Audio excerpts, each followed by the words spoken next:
신장암 혈뇨와 옆구리 통증의 진짜 이유. 화장실에서 소변을 보는데 물이 빨갛게 물들었어요. 65세 박정수 씨는 그 순간을 이렇게 회상합니다. 처음엔 눈을 의심했죠. 설마 내가? 하지만 3개월 후 그는 신장암 2기 진단을 받았습니다.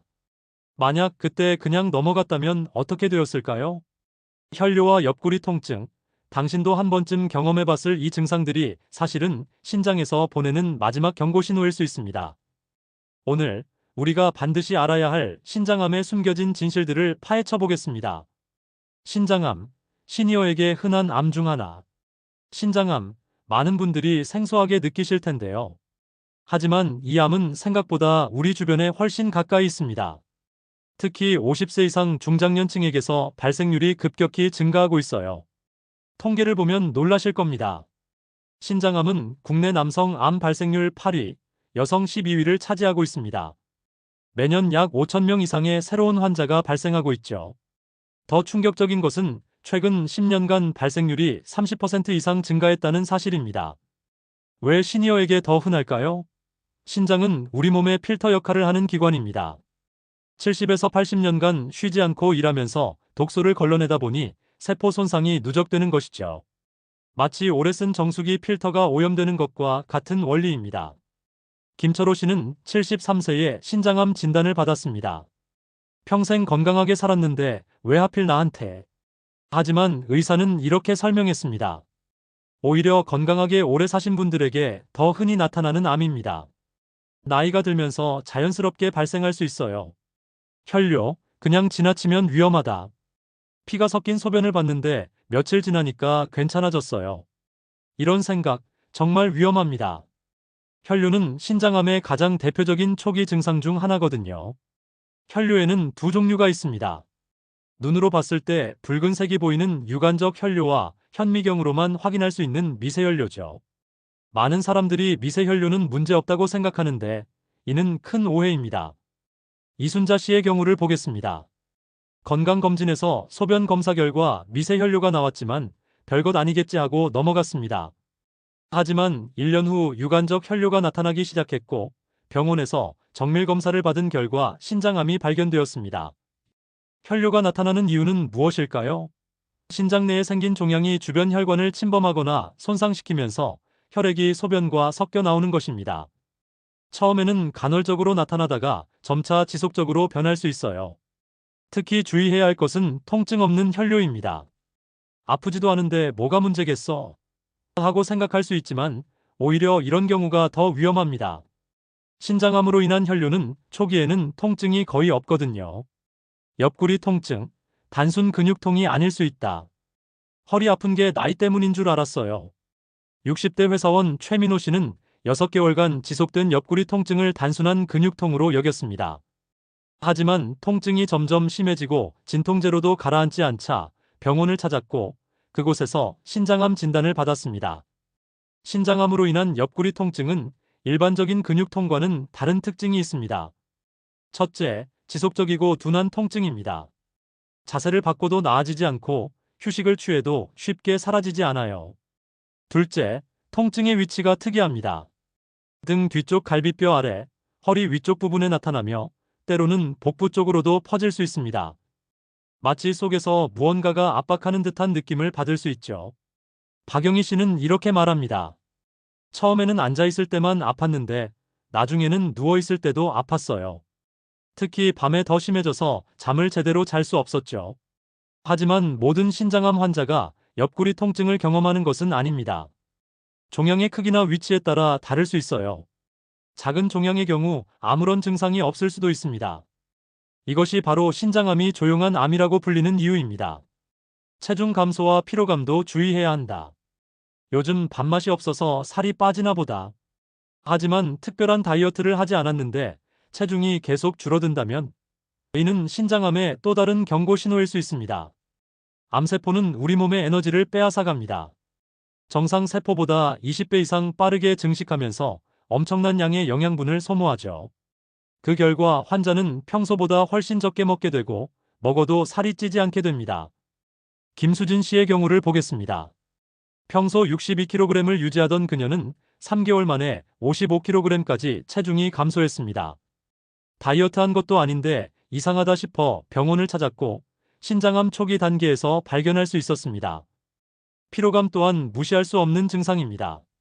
신장은 적혈구 생성을 조절하는 호르몬을 분비하는데 신장암이 생기면 이 기능에 이상이 생길 수 있어요. 그 결과 빈혈이 발생하고 만성적인 피로감을 느끼게 됩니다. 아침에 일어나도 개운하지 않고 조금만 움직여도 숨이 차고 피곤했어요. 신장암 환자인 이정호 씨의 증언입니다. 처음에는 스트레스나 나이 때문인 줄 알았는데 나중에 보니 빈혈이 심했더라고요. 고혈압과 신장암의 연관성. 혈압이 갑자기 올랐는데 왜 그럴까요? 이런 질문을 받을 때 의사들이 가장 먼저 의심하는 것 중 하나가 바로 신장 질환입니다. 신장은 혈압 조절에 중요한 역할을 합니다. 레닌이라는 호르몬을 분비해서 혈압을 조절하는데 신장에 문제가 생기면 이 시스템이 제대로 작동하지 않게 되죠. 특히 주의해야 할 것은 이전에 혈압이 정상이던 사람이 갑자기 고혈압이 생기는 경우입니다. 50세 이후에 처음으로 고혈압 진단을 받았다면 신장에 대한 정밀 검사를 받아보는 것이 좋습니다. 장명수 씨는 48년간 혈압이 정상이었습니다.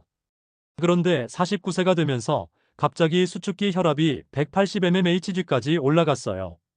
고혈압 약을 먹어도 잘 조절되지 않아 정밀 검사를 받은 결과 오른쪽 신장에 종양이 발견되었습니다. 또한 기존에 고혈압이 있던 사람도 주의해야 합니다. 평소 잘 조절되던 혈압이 갑자기 조절이 안 되기 시작한다면 신장에 새로운 문제가 생겼을 가능성이 있습니다.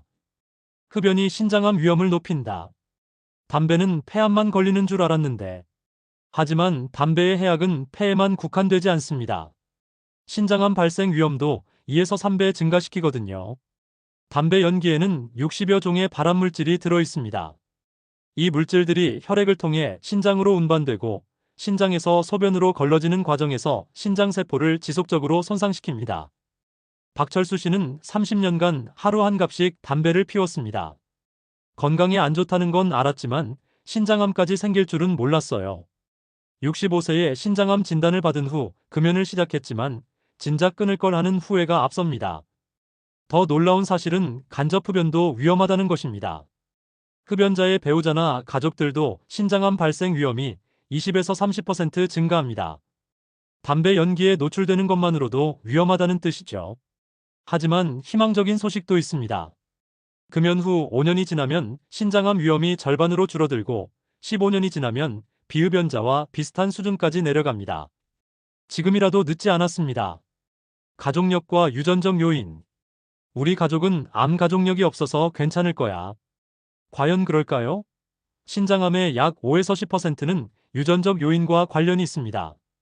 특히 폰 히펠 린다우병, 유전성 유두상, 신세포암, 버트 호그마이너스 듀베 증후군 등의 유전질환이 있는 가족에서는 신장암 발생 위험이 현저히 높아집니다. 하지만 이런 특수한 경우가 아니더라도 가족력은 중요한 위험 요인입니다. 김영수 씨 가족의 사례를 보겠습니다. 아버지가 70세에 신장암으로 돌아가신 후 세 아들 모두 정기검진을 받기 시작했습니다. 그 결과 둘째 아들에게서 작은 신장 종양이 발견되어 조기 치료를 받을 수 있었어요.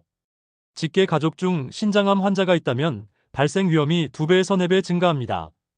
특히 형제자매에게 신장암이 있다면 더욱 주의 깊게 관찰해야 합니다. 하지만 유전적 소인이 있다고 해서 반드시 암이 생기는 것은 아닙니다. 환경적 요인과 생활 습관이 더욱 중요한 역할을 합니다. 금연, 적정 체중 유지, 규칙적인 운동 등으로 위험을 크게 줄일 수 있어요.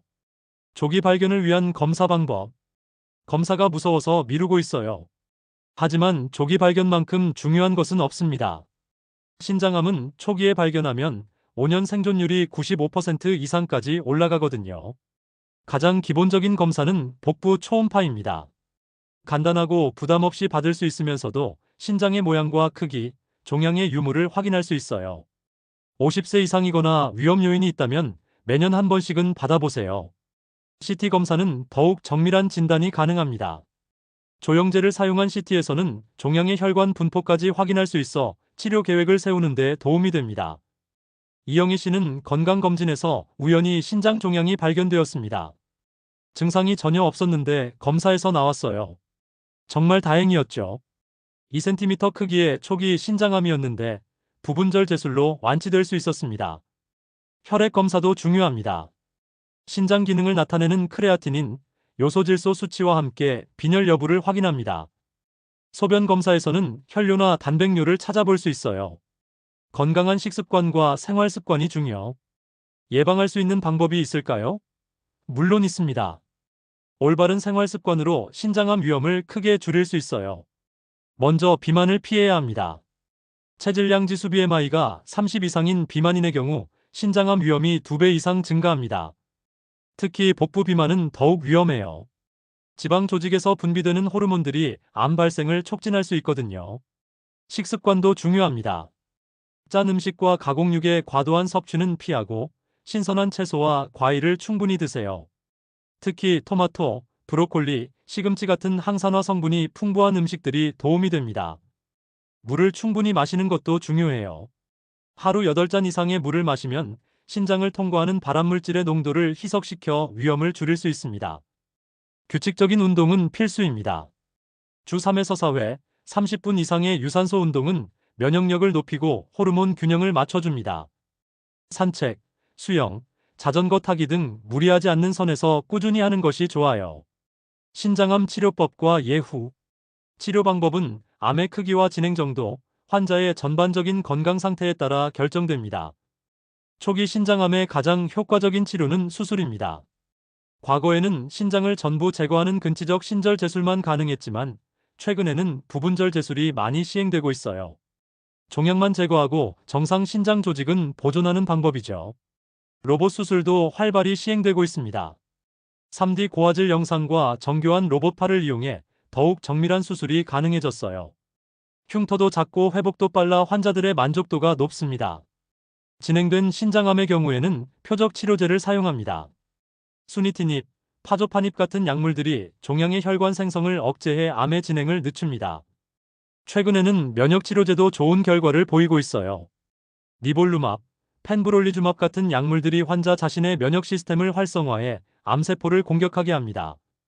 정기 검진으로 조기 진단하기. 언제부터 검사를 받아야 하나요? 전문가들은 50세 이상부터 정기적인 신장 검사를 권합니다. 하지만 위험 요인이 있다면 더 일찍 시작하는 것이 좋아요. 가족력이 있거나 고혈압, 당뇨병 같은 만성 질환이 있다면 40세부터 매년 한 번씩 복부 초음파 검사를 받아보세요. 흡연자라면 더욱 꼼꼼히 관찰해야 합니다. 건강검진 결과지를 제대로 읽는 것도 중요해요. 신장 낭종 소견이 있다면 대부분 양성이지만 정기적인 추적 관찰이 필요합니다. 복합성 낭종이나 고형 종괴 소견이 있다면 반드시 비뇨기과 전문의와 상담하세요. 혈뇨와 옆구리 통증, 반드시 전문의 상담 필요. 마지막으로 가장 중요한 메시지입니다. 혈뇨나 지속되는 옆구리 통증이 있다면 괜찮아질 거야 라고 혼자 판단하지 마세요. 반드시 비뇨기과 전문의의 진료를 받으시기 바랍니다. 특히 다음과 같은 경우에는 즉시 병원을 방문해야 합니다. 눈으로 보이는 혈뇨가 나타날 때, 2주 이상 지속되는 옆구리 통증이 있을 때, 설명할 수 없는 체중 감소와 피로감이 계속될 때, 갑자기 혈압이 올라갈 때입니다. 신장암은 조기 발견과 치료가 생명을 구합니다. 작은 신호도 놓치지 말고 정기적인 검진을 통해 자신의 건강을 지키시기 바랍니다. 혈뇨와 옆구리 통증, 이제는 그냥 넘어가지 마세요. 당신의 신장이 보내는 소중한 신호일 수 있으니까요. 건강한 생활 습관과 정기 검진으로 신장암을 예방하고 조기 발견해서 완치의 기회를 놓치지 마시기 바랍니다.